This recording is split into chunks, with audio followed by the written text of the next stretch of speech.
जय जगन्नाथ बंधुगण आज आम जानिबा 25 मार्च 2026 बुधवार दिन द्वादश राशि राशिफल विषय एही दैनिक राशिफल चंद्रंक गोचर गणना को नहीं आधारित एवं चंद्रंक गोचर गणना आम जीवन में बहुत प्रभाव पकई थाए। तो आसंतु सर्वप्रथमे जानिबा आजिर तिथि और राशि नक्षत्र विषय। आज होची 25 मार्च 2026 बुधवार चैत्र कृष्ण पक्ष सप्तमी दिवा 1 घंटा 51 मिनिट गते अष्टमी। आज मृगशिरा नक्षत्र संध्या 5 घंटा 34 मिनिट गते आरद्रा नक्षत्र। आज वृष चंद्र प्रातः 6 घंटा 17 मिनिट गते मिथुन चंद्र। आजिर पर्वोत्सव मृण्मयी देवी बासंतिक सप्तमी पूजा। आजिर शुभ बेला प्रातः 5 घंटा 54 मिनिट रु 7 घंटा 31 मिनिट पर्यंत। आजिर सूर्योदय प्रातः 5 घंटा 53 मिनिट। आजिर सूर्यास्त संध्या 6 घंटा 6 मिनिट। आज कन्या राशि पुरुष और कुंभ राशि महिला मानक घात चंद्र एवं कर्कट राशि घात बार। आज ताल खाइबा निषिद्ध। तो बंधुगण आसंतु जानिबा आजिर राशिफल विषय। ता पूर्वर आम चैनल को जो माने नुआ करी आछंती तले थिबा लाल रंगर सब्सक्राइब बटन को दबाई आम चैनल को सब्सक्राइब करंतो और पाखरे थिबा घंटी बटन को दबाई ऑल रे सिलेक्ट करंतो काहेकि ना आमे अपलोड करिथवा प्रत्येक वीडियो नोटिफिकेशन आपण सर्वप्रथमे पाई परिबे। तो प्रथमे जानिबा मेष राशि विषय। आपणक तृतीय भाव रे चंद्रदेवंक गोचर आपणक प्रभाव क्षेत्र रे वृद्धि करिब। विरोधी और शत्रु चाहिले मध्य आपणक किछि क्षति करि परिबे नाही एवं समय आपणक पई अत्यंत शुभ रहिछि एवं भाग्य मध्य आपणक सपक्ष रे रहिब। सेथिपई समस्त समस्या सहजरे दूर करि परिबे। योजनाबद्ध भाव रे करा जाइथिबा समस्त प्रकार कार्य रे उत्तम सफलता अर्जन करिवे एवं पारिवारिक जीवन रे कोनोसी प्रकार शुभ समाचार पाई आपणक मन प्रसन्न रहिब। पितांक सहयोग और मार्गदर्शन द्वारा आपण विशेष लाभवान हेबे तथा जीवन साथींक सहित संबंध रे सुधार आसिब एवं पारिवारिक सुख सुविधा रे आपण खर्च करिवे। आर्थिक स्थिति क्षेत्रर विकास हेब एवं नुआ कार्य योजनार रूपरेखा प्रस्तुत करिवे। आपणक स्वास्थ्य अवस्था उत्तम अनुकूल रहिब एवं प्राणायाम करिबा द्वारा निर्णय नेवा क्षमतार विकास हेब। आज आपण ओं श्री गणेशाय नमः मंत्रर जप करंतो शुभफल पाइबे। वृष राशि नुआ योजना हेतु आर्थिक सहयोग प्राप्ति हेब। जे कोनोसी निवेश पई समय अत्यंत शुभ रहिछि किंतु कोनोसी प्रकार निर्णय नेबा पूर्वरु अनुभवी व्यक्तिंक परामर्श नेबा उचित। आपण आत्मविश्वास रे परिपूर्ण रहिबे। वाणिज्य तथा व्यवसाय रे उत्तम परिवर्तन करिवे एवं पारिवारिक जीवन रे भाई भौणींक पक्षरु पूर्ण सहयोग मिलिब। आपण निज मधुर वाणी द्वारा समस्तंक प्रिय भाजन हेबे। परिवार रे आपणंक प्रभाव रे वृद्धि घटिब एवं आपणंक व्यक्तित्व रे आसीथिबा परिवर्तन को समस्ते प्रशंसा करिवे। परिवार रे नम्रतापूर्ण व्यवहार द्वारा लाभ तथा मानसिक शांति प्राप्ति हेब किंतु आर्थिक स्थिति रे आपणंको सामान्य सावधान रहिबा उचित एवं कोनोसी प्रकार आर्थिक देवानेबारु दूरे रहिबा उचित। लंबा समय देखा दौथुआ स्वास्थ्य अवस्था रे सुधार आसिब। आज आपण गोमाता को खाइबा को दियंतो शुभफल पाइबे। मिथुन राशि चंद्रदेवंक आपणंक राशि को परिवर्तन आपणंक व्यक्तित्व रे सकारात्मक परिवर्तन आनिब एवं आक्रामकता रे हानि घटिबारु सहकर्मी मानंक पक्षरु पूर्ण समर्थन मिलिब। पूर्वरु देखा दौथुआ समस्यार समाधान और नुआ मार्ग प्रशस्त हेब। पारिवारिक जीवन रे जीवन साथींक पक्षरु आपणको पूर्ण सहयोग मिलिब। आपणको मध्य जीवन साथींक भावना को आदर करिबा उचित। परिवार रे सुख समृद्धि आसिब एवं बालक मानंक सहित शुभ समय व्यतीत करिवे तथा आपणक प्रभाव रे समस्ते प्रभावित हेबे। ଆର୍ଥିକ ସ୍ଥିତି ଆହୁରି ସୁଦୃଢ଼ ହେବାକୁ ଲାଗିବ ଏବଂ ବ୍ୟବସାୟର ବିସ୍ତାର ଯୋଜନାରେ ଆପଣ ଖର୍ଚ୍ଚ କରିବେ। ଆପଣଙ୍କ ସ୍ୱାସ୍ଥ୍ୟାବସ୍ଥା ମଧ୍ୟ ଉତ୍ତମ ଅନୁକୂଳ ରହିବ ଏବଂ ତ୍ୱଚା ସମ୍ବନ୍ଧିତ ରୋଗରୁ ମୁକ୍ତି ମିଳିବ। ଆଜି ଆପଣ ତୁଳସୀ ବୃକ୍ଷରେ ଜଳ ଅର୍ପଣ କରନ୍ତୁ, ଶୁଭଫଳ ପାଇବେ। କର୍କଟ ରାଶି, ଆପଣଙ୍କ ଦ୍ୱାଦଶ ଭାବରେ ଚନ୍ଦ୍ରଦେବଙ୍କ ଗୋଚର ଆପଣଙ୍କ କାର୍ଯ୍ୟକ୍ଷେତ୍ରରେ ସମସ୍ୟା ଉତ୍ପନ୍ନ କରିବ ଏବଂ ମାନସିକ ଚିନ୍ତାରେ ବୃଦ୍ଧି ଘଟିବ।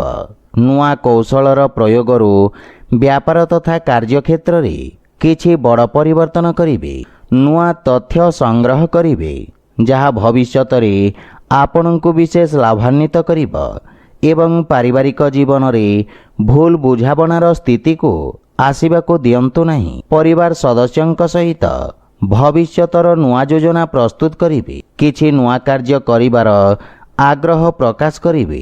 ଆପଣ ନିଜ ସୁଖ ସୁବିଧାରେ ବ୍ୟୟ କରିବେ। ଆର୍ଥିକ ସ୍ଥିତି ସାମାନ୍ୟ ରହିବ କିନ୍ତୁ ଖର୍ଚ୍ଚରେ ନିୟନ୍ତ୍ରଣ ବଜାୟ ରଖନ୍ତୁ, ଅନ୍ୟଥା ଭବିଷ୍ୟତରେ ଆର୍ଥିକ ସ୍ଥିତି ପ୍ରଭାବିତ ହେବାର ସମ୍ଭାବନା ରହିଛି। ଲମ୍ବା ସମୟରୁ ଲାଗି ରହିଥିବା ସ୍ୱାସ୍ଥ୍ୟ ସମସ୍ୟା ଆପଣଙ୍କୁ ହଇରାଣ କରିବ, ସେଥିପାଇଁ ସ୍ୱାସ୍ଥ୍ୟ ନିୟମର ପୂର୍ଣ୍ଣ ପାଳନ କରନ୍ତୁ। ଆଜି ଆପଣ ଅସହାୟ ବ୍ୟକ୍ତିଙ୍କୁ ସାହାଯ୍ୟ କରନ୍ତୁ, ଶୁଭଫଳ ପାଇବେ। ସିଂହ ରାଶି, ଆପଣଙ୍କ ଏକାଦଶ ଭାବରେ ଚନ୍ଦ୍ରଦେବଙ୍କ ଗୋଚର ଆପଣଙ୍କ ଜୀବନ ସ୍ତରକୁ ଉଚ୍ଚ କରିବ। କାର୍ଯ୍ୟକ୍ଷେତ୍ରରେ ନୂଆ ପରିବର୍ତ୍ତନ ଆପଣଙ୍କ ବାଣିଜ୍ୟ ଓ ବ୍ୟବସାୟର ବିସ୍ତାର କରିବ ଏବଂ ନିଜ ଲକ୍ଷ୍ୟ ହାସଲ କରିବାରେ ଆପଣ ସଫଳ ହେବେ। ଆପଣଙ୍କୁ ଆଗକୁ ବଢ଼ିବାର ଅବସର ପ୍ରାପ୍ତି ହେବ। ପାରିବାରିକ ଜୀବନରେ ପରିବାରର ସ୍ଥିତି ମଜବୁତ ହେବ। ପରିବାରରେ ସୁଖ ସମୃଦ୍ଧି ଆସିବ। ପିତାଙ୍କ ସହଯୋଗ ଓ ମାର୍ଗଦର୍ଶନ ପ୍ରାପ୍ତି ହେବ। ଭାଇ ଭଉଣୀଙ୍କ ପକ୍ଷରୁ ପୂର୍ଣ୍ଣ ସହଯୋଗ ପ୍ରାପ୍ତ କରିବେ।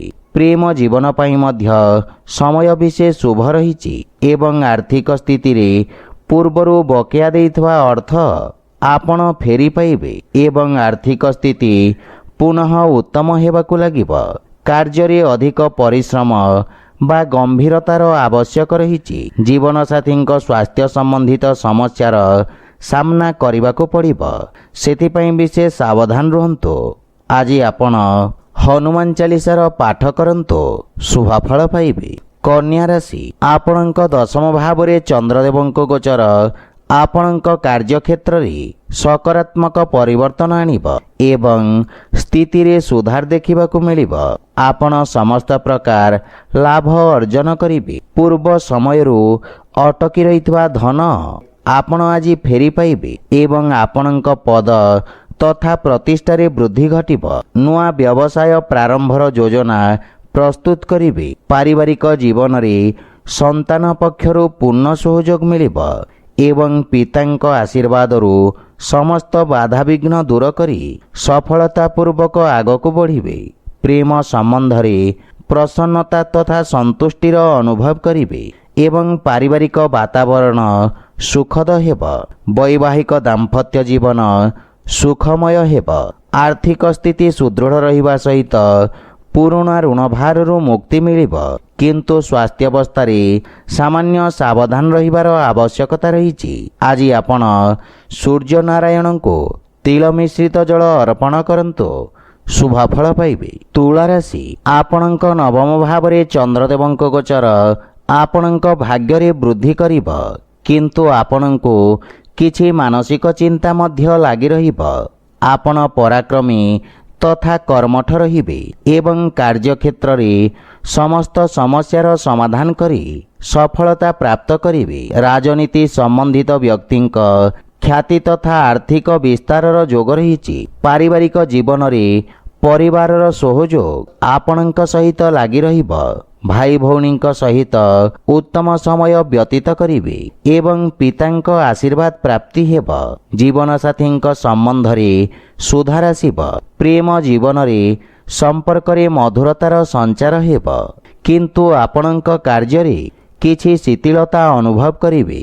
ଆର୍ଥିକ ସ୍ଥିତିରେ ସୁଧାର ହେବ କିନ୍ତୁ ଅନାବଶ୍ୟକ ପାରିବାରିକ ଖର୍ଚ୍ଚ କାରଣରୁ ଆପଣ ଚିନ୍ତିତ ରହିବେ କିନ୍ତୁ ସ୍ୱାସ୍ଥ୍ୟାବସ୍ଥାର ବିଶେଷ ରୂପରେ ଧ୍ୟାନ ରଖନ୍ତୁ। ମାନସିକ ଶାନ୍ତି ପାଇବା ପାଇଁ ପ୍ରାଣାୟାମ କରନ୍ତୁ। ଆଜି ଆପଣ ଭଗବାନ ଗଣେଶଙ୍କୁ ଦୁବ ଅର୍ପଣ କରନ୍ତୁ, ଶୁଭ ଫଳ ପାଇବେ। ବିଛା ରାଶି, ଆପଣଙ୍କ ଅଷ୍ଟମ ଭାବରେ ଚନ୍ଦ୍ରଦେବଙ୍କ ଗୋଚର ଆପଣଙ୍କୁ ମାନସିକ ଚିନ୍ତିତ କରିବ। କୌଣସି ନିଜ ଲୋକ ଆପଣଙ୍କ କ୍ଷତି କରିପାରନ୍ତି, ସେଥିପାଇଁ ବିଶେଷ ସାବଧାନ ରହିବା ଉଚିତ। ନିଜ ଗୋପନୀୟ ତଥ୍ୟ ତଥା କାଗଜପତ୍ର ଦାୟିତ୍ୱ ସହକାରେ ରଖନ୍ତୁ। ବାଣିଜ୍ୟ ବ୍ୟବସାୟରେ ଧନ ପ୍ରାପ୍ତିରେ ବିଳମ୍ବ ଘଟିବ ଏବଂ ପାରିବାରିକ ଜୀବନରେ ଜୀବନସାଥୀଙ୍କ ସ୍ୱାସ୍ଥ୍ୟ ସମ୍ବନ୍ଧିତ କିଛି କଠିନ ସମସ୍ୟା ଦେଖାଦେଇପାରେ। ମାତାପିତାଙ୍କ ପକ୍ଷରୁ ପୂର୍ଣ୍ଣ ସହଯୋଗ ମିଳିବ ଏବଂ ପରିବାର ଦ୍ୱାରା କରାଯାଇଥିବା ଅନାବଶ୍ୟକ ବ୍ୟୟ ଆପଣଙ୍କୁ ଚିନ୍ତିତ କରିବ। ଭାଇ ଭଉଣୀଙ୍କ ସମ୍ବନ୍ଧରେ ସୁଧାର ଆସିବ। କୌଣସି ପରିଚିତଙ୍କ ସମ୍ବନ୍ଧିତ ଅପ୍ରିୟ ସମାଚାର ଆପଣଙ୍କୁ ବ୍ୟଥିତ କରିବ। ପ୍ରେମ ସମ୍ବନ୍ଧ ପାଇଁ ମଧ୍ୟ ସମୟ ବିଶେଷ ସହାୟକ ନୁହେଁ ଏବଂ ଆର୍ଥିକ ସ୍ଥିତିରେ ଧନ ଲାଭ ସାମାନ୍ୟ ରହିବ ତଥା ଆୟ ବ୍ୟୟରେ ସନ୍ତୁଳନ କରିବା କଷ୍ଟକର ହେବ। ବିଦ୍ୟାର୍ଥୀ ଛାତ୍ରଛାତ୍ରୀମାନଙ୍କୁ ମଧ୍ୟ ନିଜ ଏକାଗ୍ରତା ବଜାୟ ରଖିବାରେ ସଂଘର୍ଷ କରିବାକୁ ପଡ଼ିବ। ସ୍ୱାସ୍ଥ୍ୟାବସ୍ଥା ମଧ୍ୟମ ରହିବ ଏବଂ ଉଦର ସମ୍ବନ୍ଧିତ ସ୍ୱାସ୍ଥ୍ୟ ସମସ୍ୟା ଆପଣଙ୍କୁ ହଇରାଣ କରିବ। ଆଜି ଆପଣ ପକ୍ଷୀଙ୍କୁ ଦାନା ଖାଇବାକୁ ଦିଅନ୍ତୁ, ଶୁଭ ଫଳ ପାଇବେ। ଧନୁରାଶି, ଆପଣଙ୍କ ସପ୍ତମ ଭାବରେ ଚନ୍ଦ୍ରଦେବଙ୍କ ଗୋଚର ଆପଣଙ୍କୁ କାର୍ଯ୍ୟକ୍ଷେତ୍ରରେ ସକାରାତ୍ମକ ପରିଣାମ ପ୍ରଦାନ କରିବ। କାର୍ଯ୍ୟକ୍ଷେତ୍ରରେ ସହକର୍ମୀଙ୍କ ସହଯୋଗରୁ ଆପଣ ବିଶେଷ ଲାଭାନ୍ୱିତ ହେବେ ଏବଂ ବ୍ୟବସାୟରେ ନୂଆ ସମ୍ବନ୍ଧ ସ୍ଥାପିତ ହେବ, ଯାହା ପାରସ୍ପରିକ ଲାଭପ୍ରଦ ଭାଗିଦାରୀ ମଧ୍ୟରେ ପରିବର୍ତ୍ତିତ ହେବ ତଥା ସମୟ ଆପଣଙ୍କ ପାଇଁ ଅତ୍ୟନ୍ତ ଶୁଭ ରହିଛି ଏବଂ ଭାଗ୍ୟ ମଧ୍ୟ ଆପଣଙ୍କ ସପକ୍ଷରେ ରହିବ। ପାରିବାରିକ ଜୀବନରେ ଜୀବନସାଥୀଙ୍କ ପୂର୍ଣ୍ଣ ସହଯୋଗ ମିଳିବ। ସନ୍ତାନ ପକ୍ଷରୁ ସୁଖଦ ସମାଚାର ପ୍ରାପ୍ତି ହେବ ଏବଂ କାର୍ଯ୍ୟକ୍ଷେତ୍ରରେ ଜୀବନସାଥୀଙ୍କ ପରାମର୍ଶ ସହାୟକ ସାବ୍ୟସ୍ତ ହେବ ତଥା ଆପଣଙ୍କ ସମ୍ପର୍କରେ ପ୍ରଗାଢ଼ତା ଆସିବ। ପ୍ରେମ ଜୀବନରେ ମଧୁରତା ଆସିବ। ଆର୍ଥିକ ସ୍ଥିତି କ୍ଷେତ୍ରରେ ଲାଭର ଉତ୍ତରୋତ୍ତର ବୃଦ୍ଧି ହେବ ଏବଂ ଦୀର୍ଘକାଳୀନ ଯୋଜନାରୁ ଆପଣ ବିଶେଷ ଲାଭବାନ ହେବେ। ଯୋଜନାବଦ୍ଧ ଭାବରେ କରାଯାଇଥିବା ସମସ୍ତ କାର୍ଯ୍ୟରେ ଉତ୍ତମ ସଫଳତା ଅର୍ଜନ କରିବେ। ସାମାଜିକ କ୍ଷେତ୍ରର ବିକାଶ ହେବ ଏବଂ ନୂଆ କାର୍ଯ୍ୟର ରୂପରେଖା ପ୍ରସ୍ତୁତ କରିବେ। ସ୍ୱାସ୍ଥ୍ୟ ସମ୍ବନ୍ଧିତ ସମସ୍ୟାରୁ ମୁକ୍ତି ମିଳିବ ତଥା ଆପଣ ମାନସିକ ସୁଖ ଶାନ୍ତିର ଅନୁଭବ କରିବେ। ଆଜି ଆପଣ ଓଁ ଗଂ ଗଣପତେ ନମଃ ମନ୍ତ୍ରର ଜପ କରନ୍ତୁ, ଶୁଭ ଫଳ ପାଇବେ। ମକର ରାଶି, ଆପଣଙ୍କ ରାଶି ସ୍ଥାନରୁ ଷଷ୍ଠ ଭାବରେ ଚନ୍ଦ୍ରଦେବଙ୍କ ଗୋଚର ଆପଣଙ୍କୁ ବ୍ୟବସାୟିକ କ୍ଷତିପୂରଣ କରିବାର ଅବସର ପ୍ରଦାନ କରିବ। କାର୍ଯ୍ୟକ୍ଷେତ୍ରରେ ନିରନ୍ତର ପରିବର୍ତ୍ତନ ଆପଣଙ୍କୁ ଆପଣଙ୍କ ରଣନୀତିରେ ପୁନଃ ବିଚାର କରିବା ପାଇଁ ପ୍ରେରିତ କରିବ। ଆପଣ ନିଜ ବୁଦ୍ଧିବଳ ଓ ଚାତୁର୍ଯ୍ୟରେ ଶତ୍ରୁଙ୍କୁ ପରାଜିତ କରିବେ ଏବଂ ସମସ୍ତ ଲକ୍ଷ୍ୟ ହାସଲ କରିବେ। ନୂଆ ଲୋକଙ୍କ ସହିତ ଦେଖା ସାକ୍ଷାତ ମଧ୍ୟ କରିପାରନ୍ତି। କ୍ୟାରିୟରରେ ଉତ୍ତମ ଉନ୍ନତିର ଯୋଗ ରହିଛି। ନୂଆ କାର୍ଯ୍ୟ କରିବା ପ୍ରତି ଅଧିକ ରୁଚି ରଖିବେ ଏବଂ ପାରିବାରିକ ଜୀବନରେ ଅଜାଇ ଓ ବୟୋଜ୍ୟେଷ୍ଠଙ୍କ ସହଯୋଗ ବା ମାର୍ଗଦର୍ଶନ ପ୍ରାପ୍ତି ହେବ। ବୈବାହିକ ଦାମ୍ପତ୍ୟ ଜୀବନ ସୁଖମୟ ହେବ ଏବଂ ଜୀବନସାଥୀଙ୍କ ପୂର୍ଣ୍ଣ ସହଯୋଗ ମିଳିବ, କିନ୍ତୁ ପ୍ରେମ ଜୀବନରେ ବାଣୀର କଠୋରତା କାରଣରୁ ସମ୍ପର୍କରେ ଫାଟ ସୃଷ୍ଟି ହୋଇପାରେ। ଆର୍ଥିକ ସ୍ଥିତିରେ ବ୍ୟବସାୟିକ ଋଣ ବା ନିବେଶ ପାଇଁ ଯଦି ପ୍ରୟାସରତ ଅଛନ୍ତି, ତାହେଲେ କୌଣସି ପରିଚିତ ଅନୁଭବୀ ବ୍ୟକ୍ତିଙ୍କ ପରାମର୍ଶ ଅବଶ୍ୟ ନିଅନ୍ତୁ। ସ୍ୱାସ୍ଥ୍ୟାବସ୍ଥା ସାମାନ୍ୟ ରହିବ ଏବଂ ଗଣ୍ଠି ପୀଡ଼ା ଜନିତ ରୋଗୀଙ୍କୁ ଆରାମ ମିଳିବ। ଆଜି ଆପଣ ହନୁମାନ ଚାଳିଶା ପାଠ କରନ୍ତୁ, ଶୁଭ ଫଳ ପାଇବେ। କୁମ୍ଭ ରାଶି, ଆପଣଙ୍କ ରାଶି ସ୍ଥାନରୁ ଚନ୍ଦ୍ରଦେବଙ୍କ ପଞ୍ଚମ ଭାବରେ ଗୋଚର ବିଦ୍ୟାର୍ଥୀ ଛାତ୍ରଛାତ୍ରୀମାନଙ୍କ ପାଇଁ ଅତ୍ୟନ୍ତ ଶୁଭ ଫଳ ପ୍ରଦାନ କରିବ। ଆପଣ ଏହି ସମୟରେ ନିଜ ଶିକ୍ଷା କ୍ଷେତ୍ରକୁ ତଥା ଭବିଷ୍ୟତକୁ ନୂଆ ଦିଗକୁ ନେଇପାରନ୍ତି। ଆପଣଙ୍କ କାର୍ଯ୍ୟକ୍ଷେତ୍ରରେ ନୂଆ ଆବିଷ୍କାର ତଥା ସନ୍ଧାନ ମାଧ୍ୟମରେ ବଡ଼ ପରିବର୍ତ୍ତନ କରିବେ ଏବଂ ପାରିବାରିକ ଜୀବନରେ ପରିବାର ସଦସ୍ୟଙ୍କ ସହିତ ଉତ୍ତମ ସମୟ ଅତିବାହିତ କରିବେ। ବଡ଼ ଭାଇ ଭଉଣୀ ତଥା ପରିବାରର ବରିଷ୍ଠ ସଦସ୍ୟଙ୍କ ସ୍ୱାସ୍ଥ୍ୟାବସ୍ଥାର ବିଷୟ ଧ୍ୟାନ ରଖନ୍ତୁ ଏବଂ ମାତାଙ୍କ ପକ୍ଷରୁ ସହଯୋଗ ମିଳିବ। ଜୀବନ ସାଥୀଙ୍କ ସମ୍ପର୍କରେ ମଧୁରତା ଆସିବ। ଆର୍ଥିକ ସ୍ଥିତି ଆପଣଙ୍କ ସପକ୍ଷରେ ରହିବା ସହିତ ଧନାର୍ଜନ ସମ୍ବନ୍ଧିତ ଆପଣଙ୍କ ପ୍ରୟାସ ସାର୍ଥକ ସିଦ୍ଧ ହେବ। ଏହି ସମୟ ଆପଣଙ୍କୁ ନିଜ କାର୍ଯ୍ୟଶୈଳୀରେ ସକାରାତ୍ମକ ପରିବର୍ତ୍ତନ କରିବାର ସ୍ୱର୍ଣ୍ଣିମ ଅବସର ପ୍ରଦାନ କରିବ। କିନ୍ତୁ ସ୍ୱାସ୍ଥ୍ୟ କ୍ଷେତ୍ରରେ ପେଟଜନିତ ସମସ୍ୟା ଆପଣଙ୍କୁ ହଇରାଣ କରିପାରେ। ସେଥିପାଇଁ ଖାଦ୍ୟପେୟ ପ୍ରତି ପୂର୍ଣ୍ଣ ଧ୍ୟାନ ରଖନ୍ତୁ ଏବଂ ସ୍ୱାସ୍ଥ୍ୟ ନିୟମର ପାଳନ କରନ୍ତୁ। ଆଜି ଆପଣ ବଜରଙ୍ଗ ବାଣ ପାଠ କରନ୍ତୁ, ଶୁଭଫଳ ପାଇବେ। ମୀନ ରାଶି, ଆପଣଙ୍କ ଦ୍ୱାରା ଏହି ଅବଧିରେ କରାଯାଇଥିବା ପ୍ରୟାସ ଆପଣଙ୍କୁ ଭବିଷ୍ୟତରେ ଧନଲାଭ ତଥା ସମ୍ପତ୍ତି ଅର୍ଜନର କାରଣ ହେବ। କିନ୍ତୁ ନିଜ କ୍ରୋଧ ଓ ବାଣୀର କଠୋରତାରେ ନିୟନ୍ତ୍ରଣ ରକ୍ଷା କରନ୍ତୁ। ବିରୋଧୀ ଓ ଗୁପ୍ତ ଶତ୍ରୁ ଆପଣଙ୍କୁ ହଇରାଣ କରିବେ, ସେଥିପାଇଁ ସତର୍କ ରୁହନ୍ତୁ। କିନ୍ତୁ ବିଦେଶ ବ୍ୟବସାୟ ସମ୍ବନ୍ଧିତ ବ୍ୟକ୍ତିଙ୍କୁ ଶୁଭ ସମାଚାର ମିଳିବ। ପାରିବାରିକ ଜୀବନରେ ଗୃହର ମରାମତି ବା ସାଜସଜ୍ଜାରେ ଆପଣ ବ୍ୟସ୍ତ ରହିବେ। ଅନାବଶ୍ୟକ ଖର୍ଚ୍ଚରେ ନିୟନ୍ତ୍ରଣ ବଜାୟ ରଖନ୍ତୁ, ଅନ୍ୟଥା ଭବିଷ୍ୟତରେ ଆପଣଙ୍କ ଆର୍ଥିକ ସ୍ଥିତିକୁ ପ୍ରଭାବିତ କରିବ। ଜୀବନସାଥୀଙ୍କ ସହିତ ଭୁଲ ବୁଝାମଣାକୁ ନେଇ ମତଭେଦ ଦେଖାଦେବାର ସମ୍ଭାବନା ରହିଛି। ଗୃହରେ କୌଣସି ବିଦ୍ୟୁତ୍ ଉପକରଣ ନଷ୍ଟ ହୋଇପାରେ। କୌଣସି ପ୍ରକାର ଅନାବଶ୍ୟକ ବା ଫାଲତୁ କାର୍ଯ୍ୟ ହାତକୁ ନିଅନ୍ତୁ ନାହିଁ ଏବଂ ସମୟର ସଦୁପଯୋଗ କରନ୍ତୁ। ଆର୍ଥିକ ସ୍ଥିତି ସାମାନ୍ୟ ରହିବ, କିନ୍ତୁ ଅନାବଶ୍ୟକ ଖର୍ଚ୍ଚରେ ନିୟନ୍ତ୍ରଣର ନିତାନ୍ତ ଆବଶ୍ୟକ ରହିଛି।